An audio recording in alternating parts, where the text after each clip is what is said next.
journal.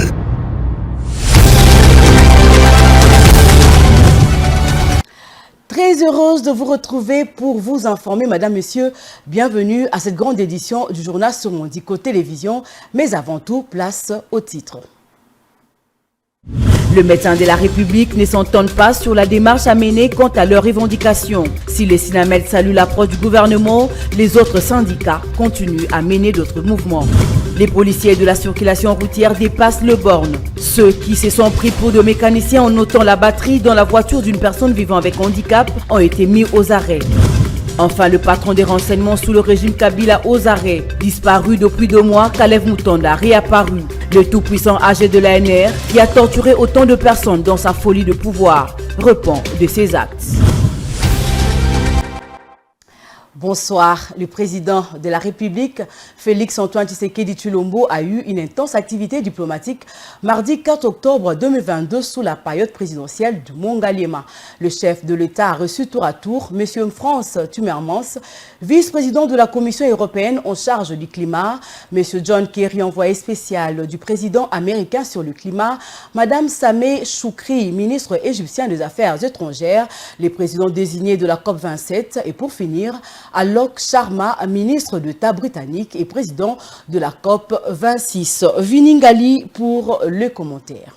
En premier lieu, M. Frans Timmermans, qui était accompagné de l'ambassadeur de l'Union européenne en RDC, Jean-Marc Châtaignier, a échangé avec le chef de l'État sur les enjeux que la RDC et le pays européen partagent en ce qui concerne la crise climatique. John Kerry a, de son côté, évoqué avec le président Félix Tshisekedi les opportunités du développement économique de la RDC ainsi que l'équilibre à faire entre le développement économique et la protection du bassin du Congo. Sameh Choukri a quant à elle transmis au président Félix-Antoine Tshisekedi le message d'amitié de son homologue égyptien Al-Sisi et les engagements de l'Égypte à renforcer davantage sa coopération avec la RDC, notamment dans les domaines de l'éducation et de la santé. Alok Sharma, ministre d'État britannique, a également échangé avec le chef de l'État sur des questions en rapport avec la protection du bassin du Congo avant d'exprimer sa reconnaissance au président de la République et à la vice-première ministre en charge de l'environnement et développement durable, Eve Bazaïba Massoudi, pour l'organisation de la pré-COP 27 à Kinshasa. À noter que cette balai diplomatique s'enregistre dans le cadre des travaux de la pré-COP 27, la République démocratique du Congo, présentée comme pays solution face au réchauffement climatique lors de la dernière réunion sur les climats tenue à Glasgow en Écosse. Changeons de registre à présent, la grève déclenchée par le médecin de la République en phase d'être résolue. La délégation, voulais-je dire, du syndicat national de médecins en a discuté avec le Premier ministre Jean-Michel Sama Lukonde. Un atelier est envisagé à cette occasion. Il va baliser la voie de solution aux revendications des blouses blanches. La rencontre a eu lieu le mardi 4 octobre à la primature. Les revendications des médecins de la RDC préoccupent le Premier ministre au plus haut point. Le chef du gouvernement tient à les résoudre à tout prix. Jean-Michel Sama en est plus que déterminé. Ces médecins ont rencontré le Premier ministre pour lui exprimer leur désir de voir leurs conditions sociales s'améliorer. Cette rencontre a eu lieu à la veille de l'ouverture d'un important atelier de négociation avec le gouvernement. Le secrétaire général du Sinamed a salué la détermination du chef de l'exécutif national à résoudre leurs difficultés. Le Premier ministre nous a reçus pour nous écouter les quelques points de divergence qu'il y a encore jusqu'aujourd'hui, mais surtout nous faire part du désir du gouvernement à pouvoir rencontrer nos attentes très rapidement. Et donc il a pour cela donné des instructions au gouvernement pour que des solutions idoines soient trouvées afin que la calmie règne dans le secteur médical. Il va appeler les médecins à garder espoir car le lendemain est meilleur au regard des promesses reçues. Les médecins doivent toujours avoir de l'espoir. Et nous, en tant que responsables d'un grand syndicat, nous pouvons transmettre cet espoir-là. Et nous pensons que cette fois-ci, l'espoir ne sera pas déçu. Les attentes sont nombreuses, comme on le sait. le gouvernement a des multitudes de problèmes à résoudre. Je pense que du fait que le Premier ministre nous ait reçus, c'est-à-dire que nos revendications occupent une place importante auprès de lui en tant que Premier ministre, mais je pense aussi auprès du gouvernement. Il faut rappeler que les médecins de la République avaient organisé une grande marche dernièrement sur toute l'étendue du territoire national. Question de faire entendre leur voix. Il faut dire que celle-ci a été véritablement entendue. Restons encore sous les activités du chef du gouvernement. La RDC s'apprête à organiser avec FAST le 9e jeu de la francophonie à Kinshasa. Les 6 devant accueillir cette compétition seront bientôt prêts. Le Premier ministre les a tous visités. Le home de l'université de Kinshasa, le stade Tata Raphaël et des Martyrs. Tous ces sites vivent au rythme de travaux. Cette ronde a été effectuée le 4 octobre. Regardez. Les sites s'apprêtent, la RDC est prête à accueillir cette fois les 9e Jeux de la francophonie sur son sol. Le Premier ministre s'en est rendu compte le mardi. Jean-Michel Sama a visité les différents sites qui abriteront ces Jeux. Tout d'abord à l'université de Kinshasa. Ici, le chef de l'exécutif national, accompagné de quelques membres de son gouvernement, se rendu compte de l'état d'avancement des travaux. Le plateau des étudiants où se trouvent les Homes 1 à 8, le complexe sportif, le Home Vatican ainsi que le Home 10, 20, 30, 80 et 150. Juste après l'université de Kinshasa, le cortège du Premier ministre s'est dirigé vers le stade Tata Raphaël. Jean-Michel Sama va se livrer au même exercice. Il clôturera sa tournée au stade des Martyrs. Ici comme ailleurs, les équipes sont à pied d'œuvre pour la construction et la réhabilitation des infrastructures sportives. Pour le Premier ministre, tout doit être prêt au mois de mai 2023. Dans les engagements que nous avons, très exactement au mois de mai 2023, nous devrons rendre les ouvrages de sorte qu'ils soient sécurisés pour accueillir les athlètes et vraiment participer à cette belle fête sportive ici qui va nous réunir avec tous les pays francophones. Et donc, à 8 mois de ce délai, nous estimons qu'il fallait faire une visite de terrain pour voir les différents sites qui sont concernés par ces Jeux, notamment l'université, qui concerne le village, mais aussi le stade de Tata Raphaël avec toutes les infrastructures sportives qui doivent accueillir le tennis de table, la lutte et les autres disciplines, ainsi que finalement le stade et l'aire qui va accueillir l'athlétisme que nous avons dû aller voir sur le terrain. Entendre les difficultés aussi des entrepreneurs qui sont nos partenaires avec lesquels nous travaillons. Ces visites prouvent à suffisance la détermination du Premier ministre à tout mettre en œuvre pour que la RDC gagne le pari de l'organisation des 9e Jeux de la francophonie. Les étudiants de l'université de Kinshasa reprendront très bientôt le cours. Le Premier ministre en visite dans cette alma mater a rassuré les étudiants quant à ceux. Jean-Michel Samaloukonde a rassuré les étudiants que son gouvernement est à pied d'œuvre pour résoudre les revendications faites par le professeur de l'université de Kinshasa. Patrick Isso nous en dit plus. À l'université de Kinshasa où il est allé inspecter les travaux de réhabilitation des infrastructures devant abriter les Jeux de la francophonie, le Premier ministre n'a pas manqué un seul instant d'échanger avec les étudiants. Après avoir rencontré les membres du comité de gestion, Jean-Michel Sama se mettra aussitôt à la disposition des étudiants de cette alma mater. La question de la grève, c'est à ça que le chef du gouvernement était appelé à répondre. La réponse a été positive. Vous avez vu, parce qu'au niveau de notre gouvernement, nous avons une tradition de dialogue. Nous échangeons toujours. Et nous avons reçu justement le corps des professeurs pour échanger avec eux et trouver la solution. Croyez certainement que je ne serais pas venu ici si jamais nous n'avions pas de solution en vue.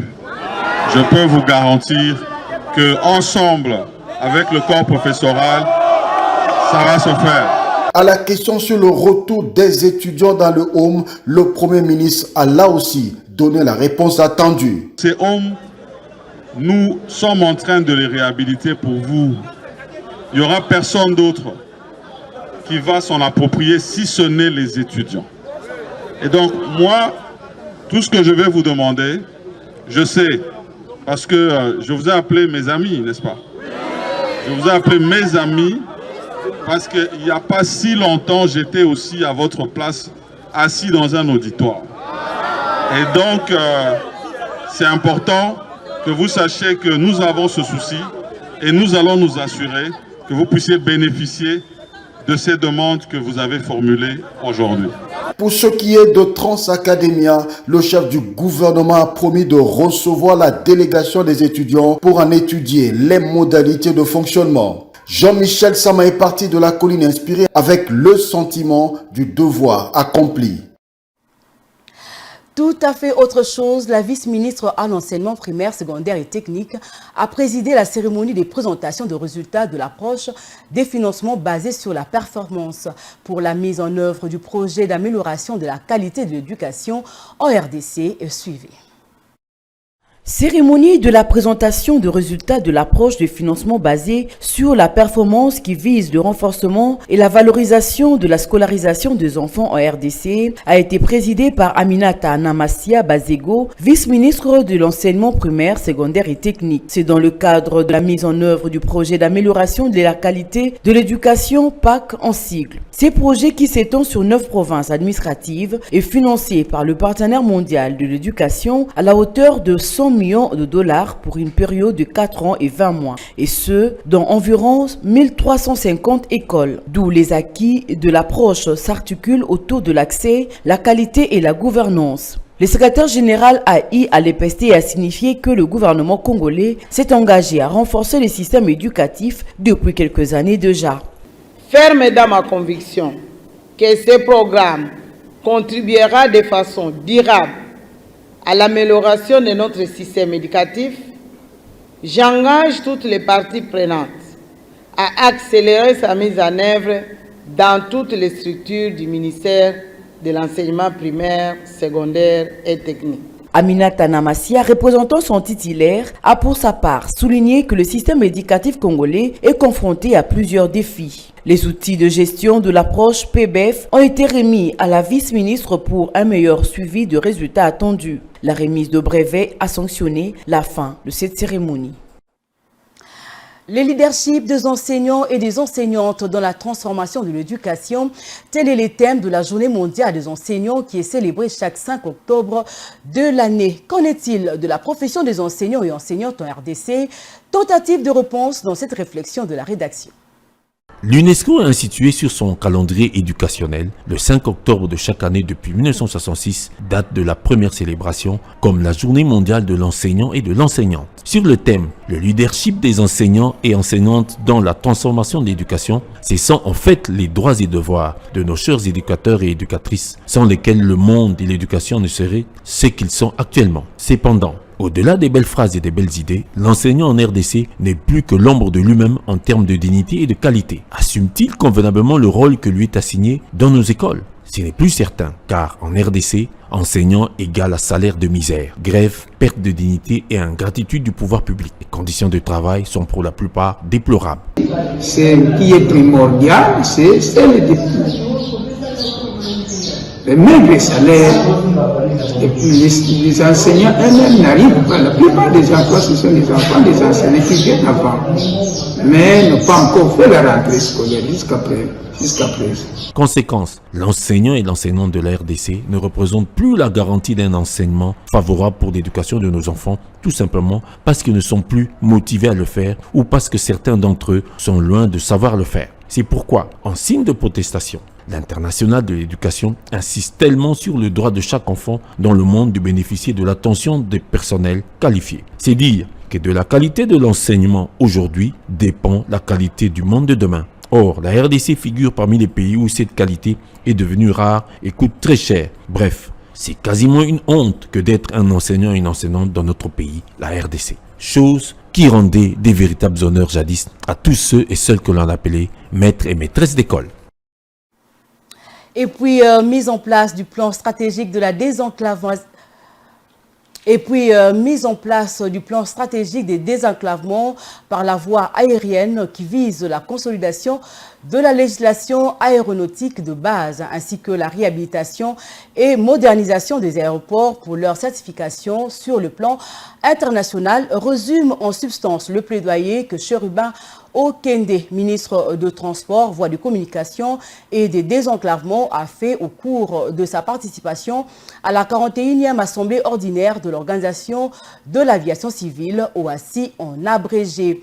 Ces assises se tiennent à Montréal, au Canada, et rassemblent 193 États membres tous les 3 ans. Muriel Monsa et Guy Ilunga pour le reportage. La République démocratique du Congo est face à plusieurs défis pour se replacer en ordre des standards internationaux en matière de son aviation civile. Pour ce faire, la participation active du ministre des Transports, Voies de Communication et de Désenclavement, Cherubin Okende Senga, aux assises de la 41e Assemblée générale de l'Organisation de l'aviation civile internationale, assises qui se tiennent tous les 3 ans, a permis de démontrer toutes les avancées accomplies en la matière de l'aéronautique par la RDC pour respecter les engagements et promouvoir les normes et pratiques recommandées pour le développement de toute l'industrie de l'aviation civile dans sa globalité. Désormais, les stéréotypes d'une Afrique qui doit subir des discriminations néocolonialistes doivent céder la place à l'image d'un continent de la méritocratie pour l'épanouissement de l'humanité dont l'Afrique est le berceau. Que des efforts remarquables sont déployés pour respecter les engagements de mon pays envers l'OACI et promouvoir les normes et pratiques recommandées pour le développement de toute l'industrie de l'aviation civile dans sa globalité. En effet, à ce jour, je me sens fier de relever que la République démocratique du Congo est en ordre de cotisation et jouit de la plénitude de ses droits de vote. De même, la ferme volonté du chef de l'État à conformer le pays aux normes de l'aviation civile internationale se traduit notamment par l'amélioration progressive du taux de mise en œuvre des dites normes à l'occasion des différents audits de l'OACI, dont les résultats du dernier audit USOAC, réalisé du 31 août au 12 septembre 2022, sont très encourageants. Ces progrès s'alignent dans la récente mise en place par le ministère des Transports du plan stratégique de désenclavement par la voie aérienne pour une législation aéronautique de base, renforcée par la réhabilitation et modernisation effective des aéroports avec leur certification. Se rapportant aux contraintes que connaît actuellement la RDC, notre pays qui subit une agression de la part d'un de ses voisins, le Rwanda plus précisément, Cherubin Okende Senga n'a pas émis des réserves à ce sujet, d'autant plus que certains pays membres de l'OACI soutiennent l'agresseur. Je ne saurais terminer cette communication sans rappeler le fondement de la Convention de Chicago en ce qu'il est désirable d'éviter toute mésentente entre les nations et le peuple. L'agression dont mon pays est victime de la part du Rwanda, qui est soutenu par certaines grandes puissances membres du Conseil de l'OACI, est un abus flagrant qui constitue une menace inacceptable sur la stabilité de la sous-région et sur la sécurité aérienne. J'ai le regret de vous informer que suite à la gravité des violations récurrentes des principes d'amitié, de franche collaboration et de solidarité préconisés par l'OACI, la République démocratique du Congo a suspendu tous les accords aériens conclus avec le Rwanda.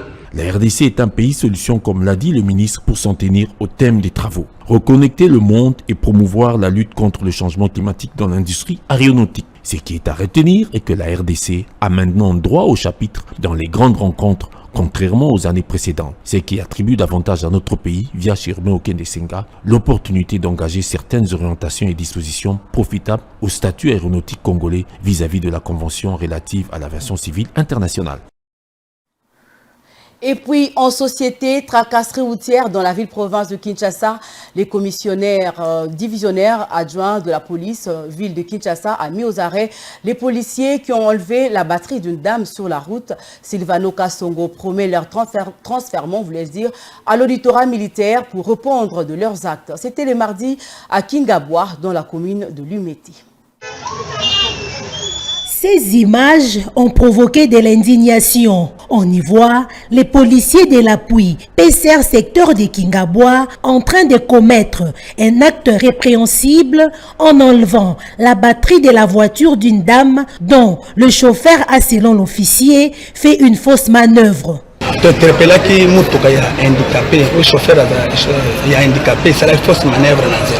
Nous avons interpellé la voiture d'une dame handicapée dont le chauffeur a fait une fausse manœuvre, empêchant ainsi la circulation sur la chaussée.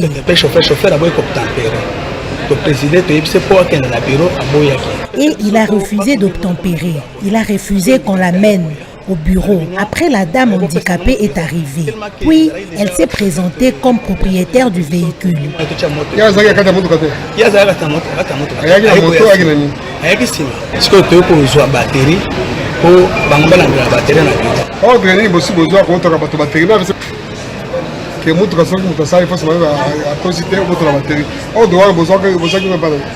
Comme il y avait déjà une compréhension entre nous et les chauffeurs, c'est pourquoi on avait pris la batterie. Une manière pour nous de les contraindre d'arriver au bureau.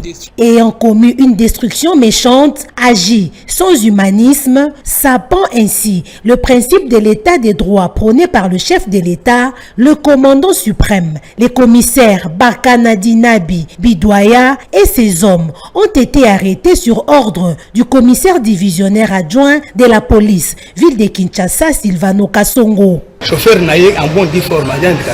Il a refusé de conduire les véhicules jusqu'au bureau. Moi, je suis chauffeur. Son chauffeur n'est pas handicapé, mais il a refusé. J'ai compris qu'il fallait un acte pour lui faire fléchir.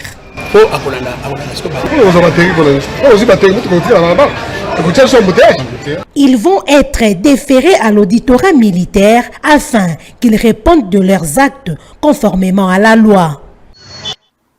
Silvano Kasongo est bel et bien le commissaire divisionnaire adjoint de la police ville de Kinshasa et non pas commissionnaire comme annoncé dans le titre précédent.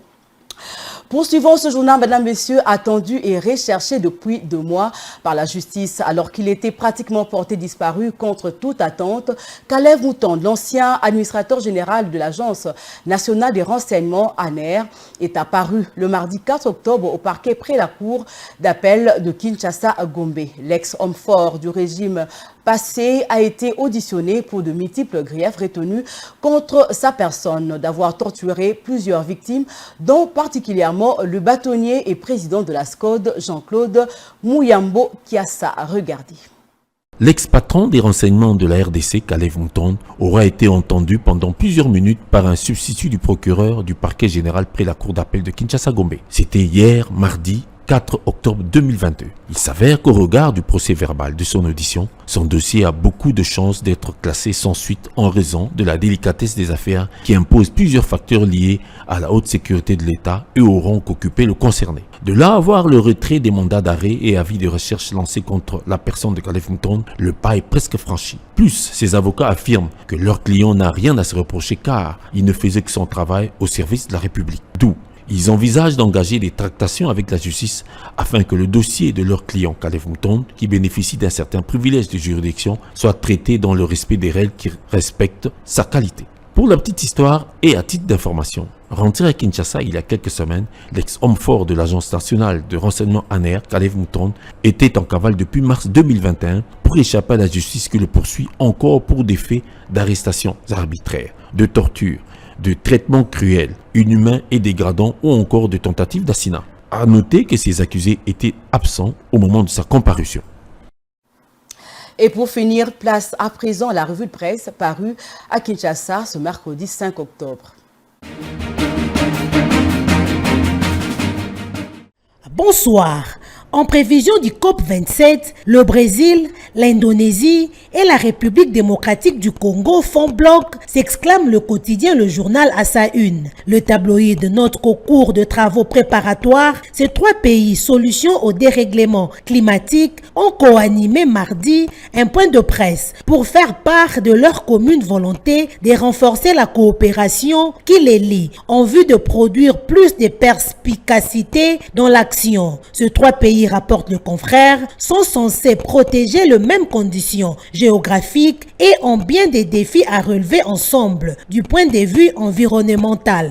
Abordant dans le même sens, la prospérité rappelle que la réunion de Kinshasa est la dernière occasion multilatérale officielle pour le ministre de façonner les négociations sur le climat avant la COP27 de novembre prochain. Le quotidien est d'avis que le président de la COP devra appeler les pays pollueurs à honorer les promesses faites lors de la COP26 d'arrêter et d'inverser les déclins des forêts tout en soutenant les développement durable. Kerry fait part du vrai enjeu de sa présence à Kinshasa. Les vétos des USA sur la vente de certains blocs pétroliers renseigne pour sa part Africa News. Selon le journal, l'envoyé spécial des États-Unis d'Amérique a déclaré que Washington avait demandé à la République démocratique du Congo de renoncer à la mise aux enchères des blocs pétroliers situés dans des zones sensibles. John Kerry, cité par le journal, s'était déjà dit convaincu, je cite, qu'il était possible de trouver un équilibre entre la nécessité de protéger les bassins du Congo et les exigences de développement ainsi que la création des emplois. Enrôlement des Congolais de la diaspora, la Commission électorale nationale indépendante déploie des équipes en mission de repérage en Afrique du Sud, la Belgique, la France, le Canada et les États-Unis d'Amérique, fait savoir l'avenir dans un autre chapitre. Selon le journal, la CENI a prévu de faire participer des Congolais résidant à l'étranger au processus en cours. Pour ce projet pilote, renchérit le journal, 5 pays sont concernés. La centrale électorale envisage, poursuit les colonnes, de procéder à l'enregistrement prévu au mois de décembre prochain des compatriotes résidant dans les 5 pays pilotes retenus pour cette consultation électorale de 2022, conclut le journal. Cannes 2025, quel pays pour l'organiser malgré les délais courts, s'interroge les phares dans sa page sportive. La Confédération africaine de football a lancé un appel à candidature pour organiser la 35e Coupe d'Afrique des nations masculines après avoir retiré cette compétition à Guinée. Quels sont les pays susceptibles d'accueillir un tel tournoi à 3 ans de l'événement? La question reste pendante. C'est par cette note sportive que se referme ce journal de journaux. Merci de nous suivre et à la prochaine. Voilà, c'est par ici que nous mettons un terme à cette grande édition du journal sur Mondico Télévision. Mais avant de nous quitter, place au rappel des titres. Le médecin de la République ne s'entendent pas sur la démarche à mener quant à leurs revendications. Si les Sinamèdes saluent l'approche du gouvernement, les autres syndicats continuent à mener d'autres mouvements. Les policiers de la circulation routière dépassent le borne. Ceux qui se sont pris pour de mécaniciens en notant la batterie dans la voiture d'une personne vivant avec handicap ont été mis aux arrêts.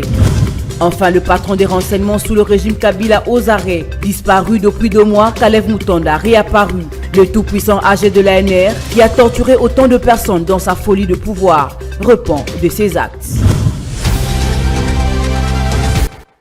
Ce journal est complètement terminé. C'était pour moi un réel plaisir de vous informer.